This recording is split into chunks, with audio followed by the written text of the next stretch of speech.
माधवदास जी के मन में आया कि ठाकुर जी, अब मैं आपके तो दर्शन करता हूं, आपके पास तो नित्य आता हूं, मेरी इच्छा है कि मैं एक बार वृंदावन दर्शन करके आऊं। माधवदास जी ने जैसे ही कहा मैं वृंदावन दर्शन करके आऊं, ब्रह्मवेदी पर बैठे हुए महाप्रभु जगन्नाथ जी, उनका मुखमंडल उतर गया, शुष्क पड़ गए ठाकुर जी। महाप्रभु जी बोले, कहा भयो जय जय, ऐसे काय को है गए आप? ठाकुर जी बोले, माधव मेरो मन कैसे लगेगा जगन्नाथपुरी में? जैसे सब वैष्णवों का मन मेरे को देख करके लगता है, ऐसे मेरा मन तुमको देख के लगता है। जब तक तुम नहीं आते हो दर्शन करने के लिए, मैं उतावला रहता हूं, और तुम वृंदावन चले जाओगे तो फिर मेरा मन कैसे लगेगा? ठाकुर जी बोले, मत जाओ। माधवदास जी बोले, जाऊंगा। तो ठाकुर जी बोले, दूसरा उपाय, हमको ले चलो। माधवदास जी जोर से हंसने लगे, बोले, आप कैसे जाओगे? यहां से नेक दूर गुंडीचा, वहां के लिए तो 6 महीना में रथ बनाना पड़ता है आपके लिए, और वो 6 महीना में बने हुए रथ में बैठ के भी कितना पाते हुए जाते हो आप गुंडीचा तक? बोले, आप श्री मंदिर से नीचे तक उतर के जाते हो, बीच में 2 बार रसगुल्ला का भोग लग जाता है आपको, इतनी तो भूख लग जाती है आपको। जैसे व्यक्ति टहलने जाए 6-7-8 किलोमीटर, 500-600 कैलोरीज बर्न करके आए, तब तो भूख लगे। हमारे ठाकुर जी कैसे पता है? अगर आपने श्री ठाकुर जी का नाथ द्वार की पद्धति में, पुष्टि मार्ग पद्धति में ठाकुर जी को उठा करके गोद में विराजमान करके, पोशाक पहना के, मुकुट धरा के, माला धराई, इतने में ही ठाकुर जी इतने थक जाते हैं कि रोने लगते हैं। यशोदा मैया के का है गो? बोले, मैया तेने मुंह को बहुत श्रमित कर दियो। क्यों? और तेने नभाते समय जोड़ते हाथ मीड़ दिए, तेने मुंह को गोद में उठा के यहां ते वहां कर दियो, तेने मेरी धोती बदल के दूसरी पहना दी, इतने मैया मैं तो थक गयो, हार गयो। तो यशोदा मैया श्रम भोग लेके आती है ठाकुर जी। कौन सा भोग? ये श्रम भोग आता है। बताओ, इतने में तो श्रमित हो जाते हैं, ये थक गए बेचारे, अब खवाओ इनको कछु। बोले, आप ये श्री मंदिर से गुंडीचा अगर कोई व्यक्ति पैदल भी जाए तो 20-25 मिनट लगेगा उसको पहुंचना, इतना ही लगता है। जगन्नाथ महाप्रभु को गुंडीचा जाने में बीच में 6 बार, 7 बार, 10 बार भोग लगता है, इतना पा लेते हैं। बोले, यहां तक तो आप 10 बार पाते हो, वृंदावन तक तो आप पूरे भारत का अन्न पालोगे। जय जय, यहीं विराजो, हम होके आते। और माधवदास जी ज्यों ज्यों जगन्नाथपुरी से जा रहे हैं, त्यों त्यों ठाकुर जी के नेत्र सजल। मैंने 2 कथाएं ऐसी सुनी हैं जिसमें 2 स्थिति अलग अलग दिखाई देती हैं। एक तो है श्री चतुर्भुज दास जी की, जब चतुर्भुज दास जी गिरिराज जी से दूर जा रहे हैं और ज्यों ज्यों पग बढ़ा रहे हैं, त्यों त्यों उनकी स्थिति दयनीय होती जा रही है। और एक स्थिति है माधवदास की, माधवदास जी ज्यों ज्यों जगन्नाथपुरी से दूर जा रहे हैं, वहां ठाकुर जी व्याकुल होते जा रहे हैं। तो श्री माधवदास जी से जगन्नाथ जी का ऐसा प्रेम कि जगन्नाथ जी बोले, मोए ले चल वृंदावन, मैं मंदिर छोड़ने को तैयार हूं, पर तो तेरे बिना ना रहूंगा। ऐसे श्री माधवदास जी वृंदावन को निकल गए, ठाकुर जी को छोड़े आए।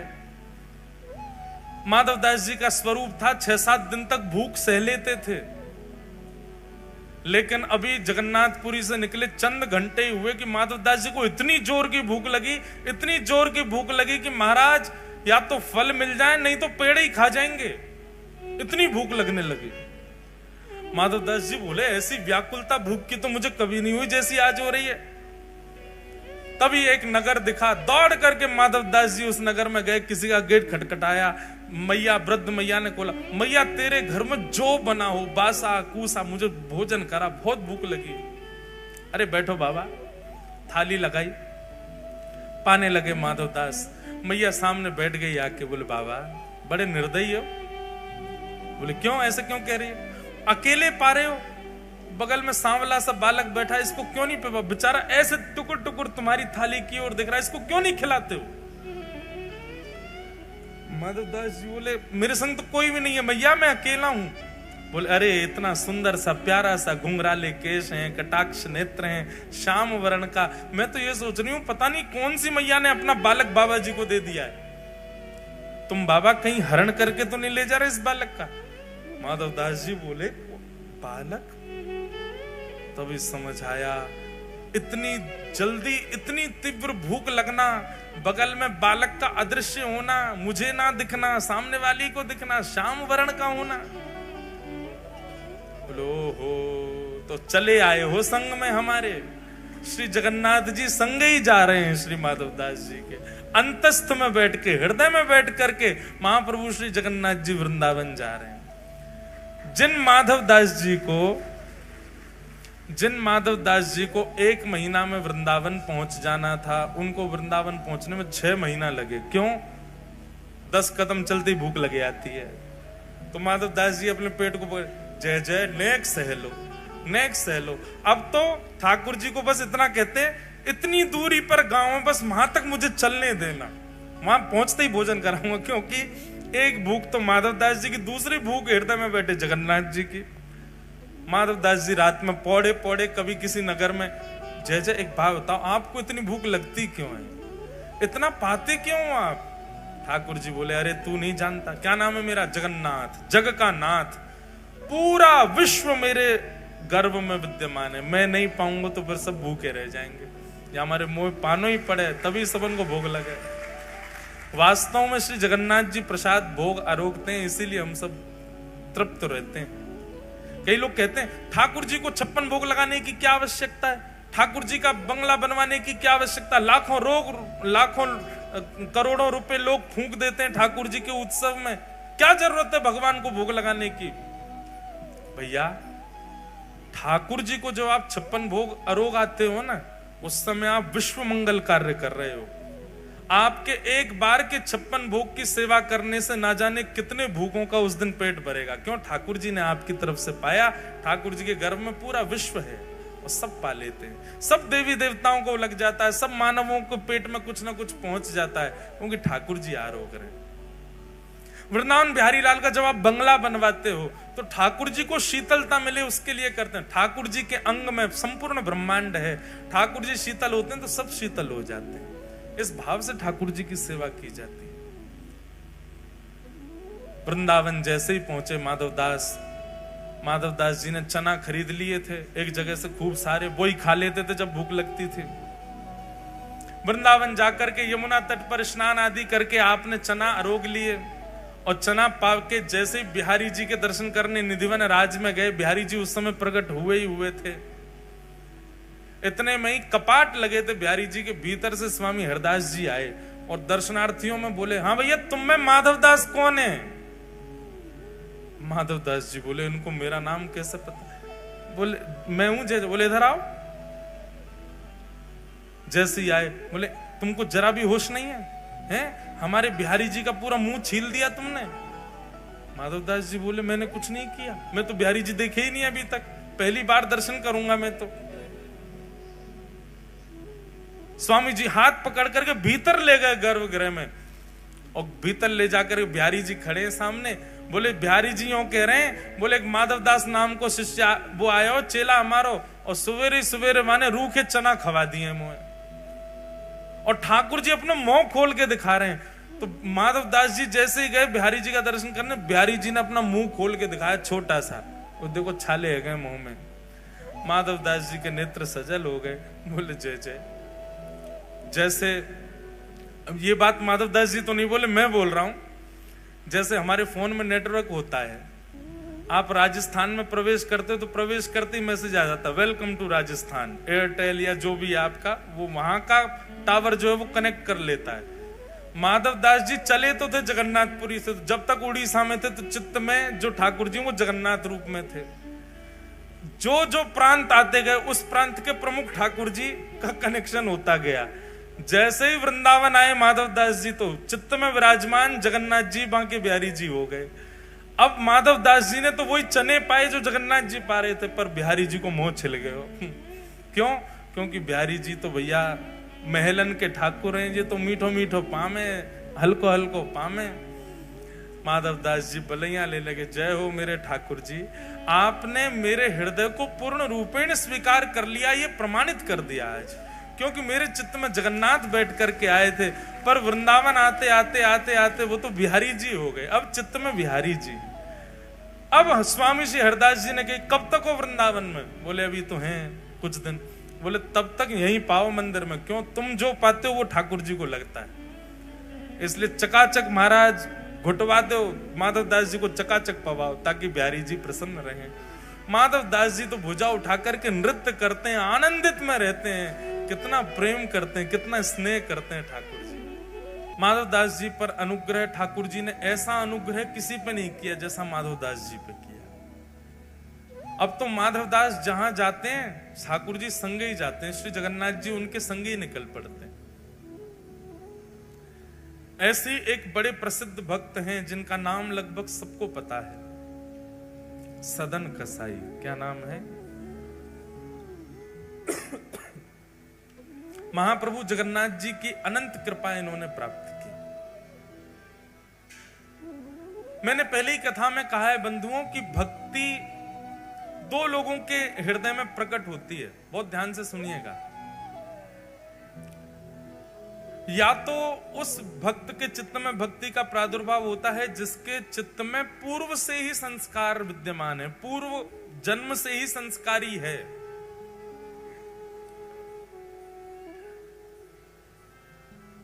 और ऐसे व्यक्ति को ज्यादा सिखाना नहीं पड़ता, पूर्व जन्म के संस्कार ही इतने सुदृढ़ होते हैं कि वो इस जन्म में बाल्यकाल से ही भक्ति मार्ग में आ जाता है।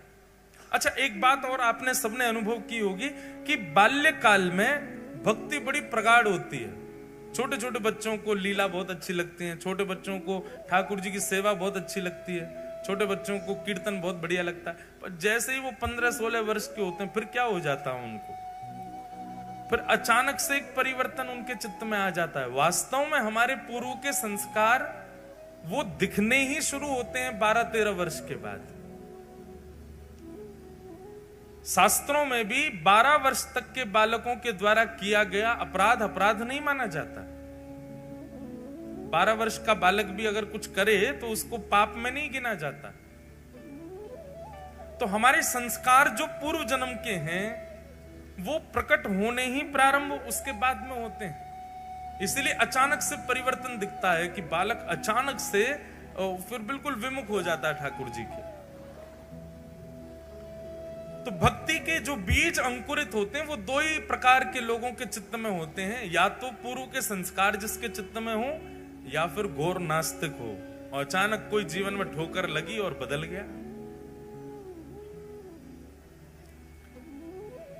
सदन कसाई जो हैं इनके पूर्व के संस्कार बड़े सुदृढ़ हैं।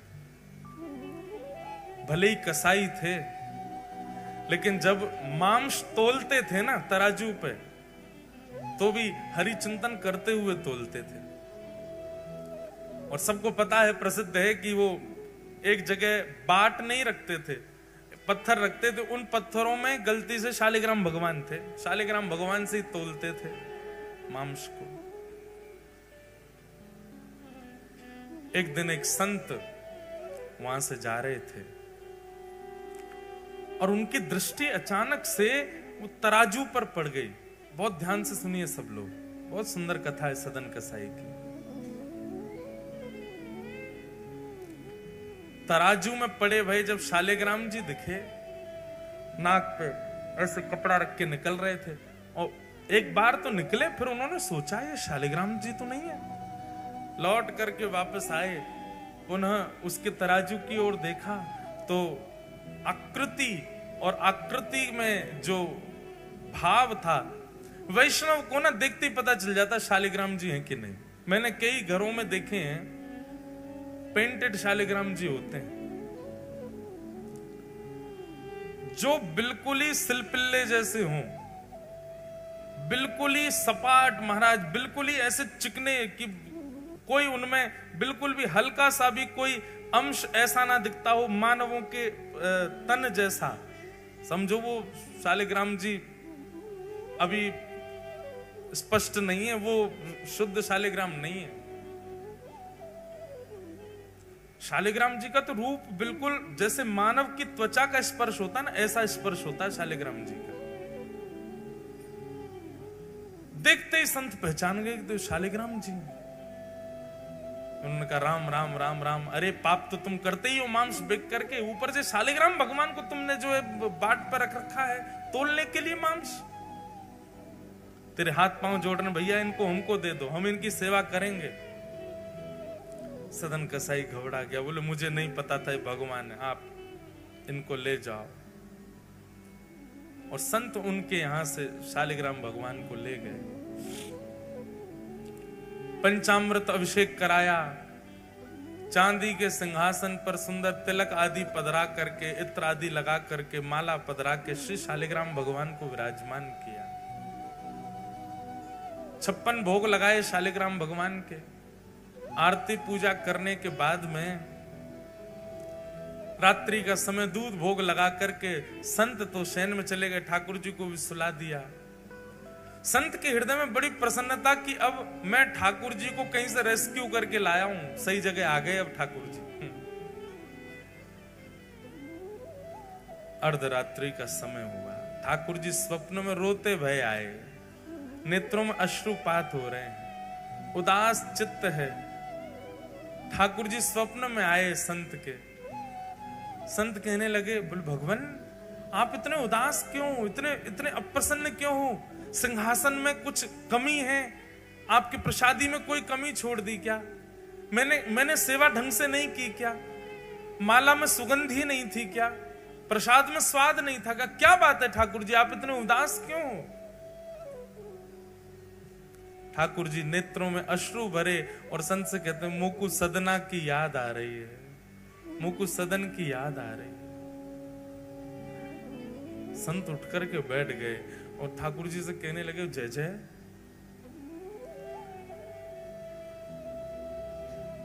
उस कसाई की याद आ रही है आपको? वो मांस विक्रय करता है और मांस का तोलना आपसे करता है। भाई तुला दान अन्न का सुना है, तुला दान हमने व्यंजनों का सुना है, तुला दान सुंदर सुंदर वस्तुओं का होता है, रत्नों का होता है। वो मांस का तुला दान करता है आपसे और आपको उसी की याद आ रही है। क्या अच्छा लगता है आपको सदन के यहां? आपको दुर्गंध नहीं आती? मांस विक्रय करता है वो। ठाकुर जी कहते हैं वो सब बात अलग है कि मांस विक्रय करता है, जैसा भी है, जो भी उसके गुण संस्कार, उसका जो भी कुछ है, वो सब बात एक अलग है। पर जब वो तराजू उठाता है ना, और तराजू उठाते ही जैसे ही मैं लुढ़कता हूं इधर उधर, वो लुढ़कने में मुझे बहुत सुख मिलता है। उसके तराजू में लुढ़कने में जो सुख है ना, वो सुख तो ब्रह्मांड में नहीं है, वो सुख तो वैकुंठ में भी नहीं है। मुझे उसके तराजू में लुढ़कने में बहुत सुख मिलता है। और मैं जब लुढ़कता हूं तो वो मुझे देख करके जब प्रसन्न होता है ना, तो मुझे बहुत खुशी होती है। तो मुझे तुम वापस वहीं छोड़े आओ, मुझे उसी के पास रहना है।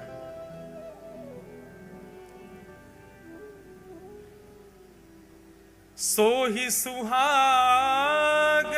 प्रिय जाहिरी जय, कैसा तेरा मेरा।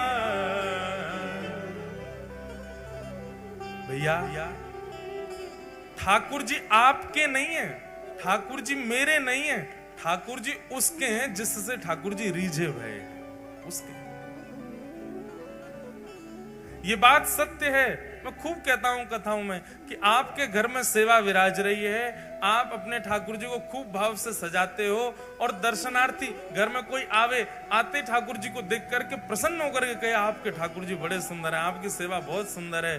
तो बस ये समझ जाइए कि आपके लाल जी आपसे बड़े प्रसन्न हैं, आपसे बड़े खुश रहे मैं ठाकुर जी। क्योंकि उनकी प्रसन्नता नहीं होगी तो आप वस्त्र भी धारण नहीं करा पाओगे ठाकुर जी। वो प्रसन्न हैं, इसलिए नित्य तैयार होते हैं। हम सेवा के लिए आपको बहुत स्पष्ट रूप से कह दें, कईयों के यहां सेवा का दर्शन करके मन बहुत उदास भी हो जाता है। ना तो वो पोशाक ढंग से डरा पाते, ना वो ठाकुर जी को निलामे धुलामे, ना महाराज कार्य पड़ गए, ठाकुर जी के मैल जम गो पूरे शरीर में, ऐसे ठाकुर जी को देख के फिर मन होता तो है कि कुछ कह दें, भैया इनको करो ढंग से, पर फिर मन में एक बात आती है कि भाई जे सेवा कर रहे हो ठाकुर जी करवा रहे, हम क्यों बीच की भुआ बने। ठाकुर जी को यहाँ नावे को मन ही नहीं करते होगो। ठाकुर जी कहते होंगे नावे के काज दुनिया पड़ी है, सब नवा ही रहे, मैं यहाँ ना रहो। कभी कभी ऐसा, क्योंकि एक बार जगन्नाथपुरी की लीला है, श्री जगन्नाथ जी में उड़िया भक्तों की सेवा तो आज भी देख लो आप जाकर के, तो महाराज यूं कहोगे जय हो, ये तो धन्य है। हमारे साथ 2-3 बालक जगन्नाथपुरी के रहते हैं, वो तो बताते हैं, वो तो उड़िया भाषा में भी बताते हैं कि जब जगन्नाथ जी को लेकर के रथ की ओर जाते हैं, पहुंडी यात्रा जो ठाकुर जी की सिड्डी से कूद कूद के आते हैं, ठाकुर जी इतने भारी हैं कई बार खिंचे नहीं है, तो सारे पंडा पुजारी खड़े है करके ठाकुर जी को गारी दें, फिर खाए खाए के भात है गयो मोटो, उठ नहीं रहो अब हमसे। अब वो उड़िया में देते हैं अपनी में, तो ठाकुर जी को ने गारी दी जाए, फिर कहीं अब की खींच रहे नहीं तो धक्का दे देंगे यहीं पे, सो ठाकुर जी उछलने लगते हैं, कूद कूद के फिर आते हैं। खूब आनंद होता है। सब हमारे ब्रज में खूब गारी दें ठाकुर जी को, ब्रजवासी दे सके, हिसार वारे जाके गारी मत दिया ही हो ठाकुर जी है। महाराज यमराज आ जाएगा भैंसा बैठ के, है ठाकुर जी गारी दे, तो ब्रजवासी की बात अलग है, ठाकुर जी खेले उनके संग। कई बार कई पद भी होते हैं तो वो मैं गाता हूं, तो मैं सबसे कहता हूं, मैं भैया मैं मेरे सामने गाय ली हूं, ब्रजवासी की उपस्थिति में गाय ली हूं, अनुपस्थिति ब्रजवासी की हो तो मत गई हूं। सबको अधिकार नहीं, तो स्थान तीर्थ के लोगों को अधिकार अधिक मिल जाता है ठाकुर जी के सामीप्य का। तो पंडा पुजारियों की सेवा महाराज आनंद की सेवा है वहां तो जगन्नाथपुरी में। श्रीमद रामानुजाचार्य जी महाराज जी को जब ये बात पता चली कि यहां पंडा पुजारी ऐसे सेवा करते हैं ठाकुर जी की, मंत्र भी शुद्ध नहीं बोलते हैं, ऐसे कुछ भी पधरा देते हैं और कभी भी ठाकुर जी को सुला देते हैं। जगन्नाथ जी का शयन का समय निश्चित नहीं है, कभी भी सोते हैं और कभी भी उठ जाते हैं। उठने का फिर भी निश्चित है, 4-5 बजे उठ जाते हैं, पर सोने कभी कभी तो 1 बजे भी शयन आरती होती ठाकुर जी की, 2 ही घंटा सोते हैं। रामानुजाचार्य जी बोले ये नियम उचित नहीं है, हम अपने शिष्यों सहित जाएंगे और जगन्नाथ जी की नई सेवा प्रणाली का व्यवस्थित करेंगे। और रामानुजाचार्य जी अपने 5000 शिष्यों के साथ जगन्नाथपुरी पहुंच गए और वहां भीतर पहुंच के सब पंडा पुजारी बाहर कर दिए, तुम लोग बाहर जाओ, अब सेवा हम करेंगे ठाकुर जी की। आचार्य की बात पंडा पुजारी कैसे टाल सकते, बेचारे सब बाहर हो गए, कपाट बंद कर दिए जगन्नाथ जी के, बोले अब केवल शुद्ध तरीके से सेवा होगी। पूरा मंदिर धोया, ठाकुर जी का पंचामृत अभिषेक किया। जगन्नाथ जी बेचारे ठिठर गए, बोले कि ओहो कितनों नवाई दियो मुझे। आपको पता जगन्नाथ जी स्नान कैसे करते हैं? श्री जगन्नाथ भगवान के सामने विशाल शीशा रखा जाता है और जब शीशा में जगन्नाथ जी स्वयं को देखते हैं, शीशा में पानी डाला जाता है, हरि हरि बोलो, नाली है जगन्नाथ। जगन्नाथ जी वही में खुश है, वाह प्रतिबिंब कोई नवाओ। साल में 1 बार स्नान पूर्णिमा पर नहाते हैं तो महाराज बुखार आ जाता है इनको, इनके प्रतिबिंब स्नान करते हैं शीशा में ठाकुर जी को प्रतिबिंब। आप लोग भी प्रतिबिंब को नवा के चले जाए करो कहीं, स्नान है क्यों? हमारे लिए सारे नियम है, ठाकुर जी के लिए नहीं है कोई नियम। रामानुजाचार्य जी ने तो विधि से सेवा प्रारंभ कर दी, रोज स्नान होगा, रोज ये प्रसादी बनेगी, रोज ये इतने बजे कपाट बंद होंगे, इतने बजे खुल जाएंगे, ये वेद मंत्र सुनाए जाएंगे, ये पाठ सुनाया जाएगा। 5 दिन में जगन्नाथ जी सूख गए, पतरे से है गए। आचार्य चरण सो बोले, रामानुजाचार्य जी सो बोले, आप दक्षिण में हमारी सेवा करते तो हैं, आप वहीं सेवा कर लिया करो ना, यहाँ हमको इनके मुताबिक करवाने। तो बोले आप बिल्कुल शांत रहिए, हम आचार्य हैं, हमारी आज्ञा आपको माननी पड़ेगी। ठाकुर जी चुप हो गए, ठीक है भैया क्या कहें। लेकिन बाहर खड़े सब पंडा पुजारियों को ठाकुर जी को बड़ी याद, ठाकुर जी को याद आ रही है। रात्रि कपाट बंद हुए, बलभद्र सुभद्रा जी से ठाकुर जी बात करने लगे, मुंह को तो बहुत याद आ रही है। ये सब उड़िया वैष्णव मेरे सामने मटक मटक करके हरी हरी बोल के जैसे नाचते हैं, मुझे बहुत सुख मिलता है। ये जैसे भी हैं, ये जैसी सेवा करते हैं, मुझे वो भाती है, मुझे वो बहुत प्रिय लगती है। मैं कब कह रहा हूं कि भाई वेद जन्य या शास्त्र जन्य सेवा मत करो, पर यहां पर मैं भाव की सेवा से प्रसन्न हूं। अब कैसे समझाऊं मैं आचार्य चरण को?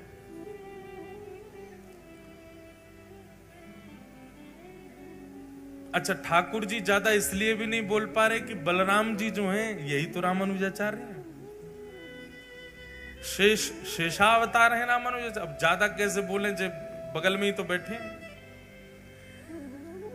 तब अर्धरात्रि का समय, सब सो रहे थे।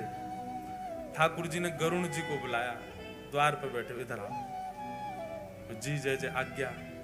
बोले काम करो, विशाल स्वरूप धारण करो, इतने बड़े पर कर लो, सोते हुए रामानुजाचार्य जी उनके सबरे शिष्यन को ले जाके दक्षिण छोड़े आओ और द्वार खोल दो हमारे। रात्रि गहरी निद्रा में सोए थे सब आचार्य चरण और सारे शिष्य।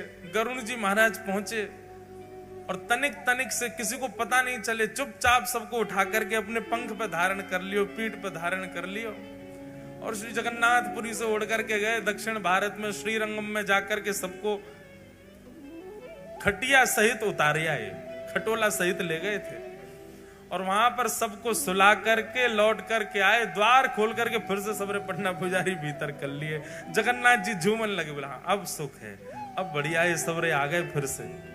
यहां रामानुजाचार्य जी सुबह सुबह जैसे नेत्र खुले, स्थान ही बदल गए, द्वारी बदल गए, खिड़की बदल गई, वातावरण बदल गया, सब कुछ बदल गया।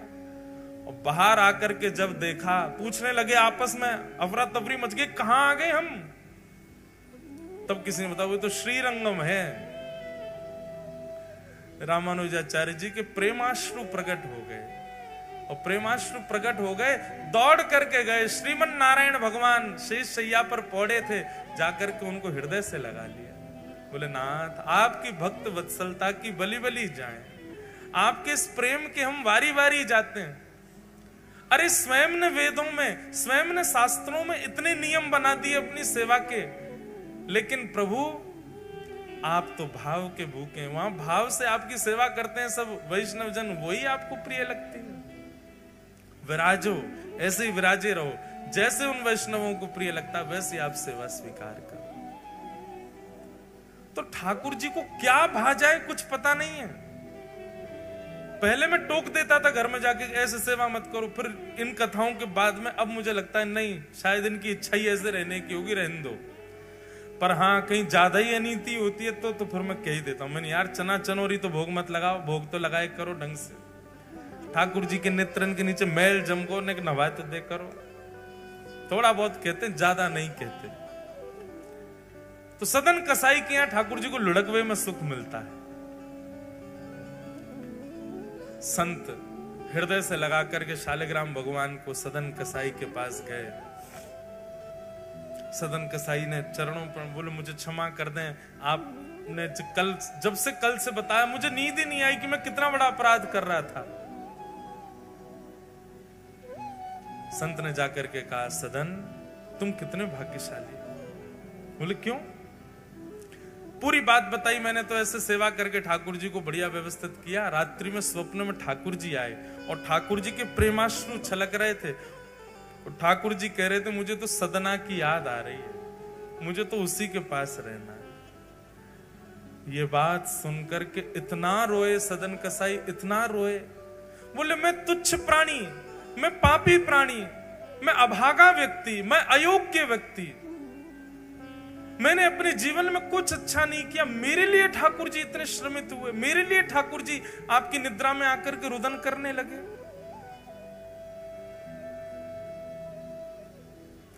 सदन कसाई ने उसी क्षण अपनी दुकान आदि तो सब बंद कर दी, बेग बाग दी, सारा काम छोड़ दिया। बोले कि अब शेष जीवन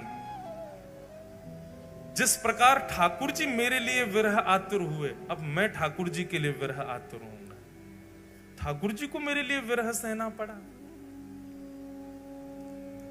और विरह में अपना जीवन व्यतीत करने लगे सदन कसाई। कथाएं सुनते, नित्य श्रवण करते, कहाँ है नाथ, कैसे हैं नाथ, बस उसी विरह में रहते हैं।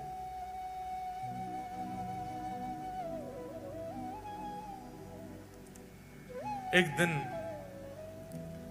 जिस गांव में सदन कसाई रहते थे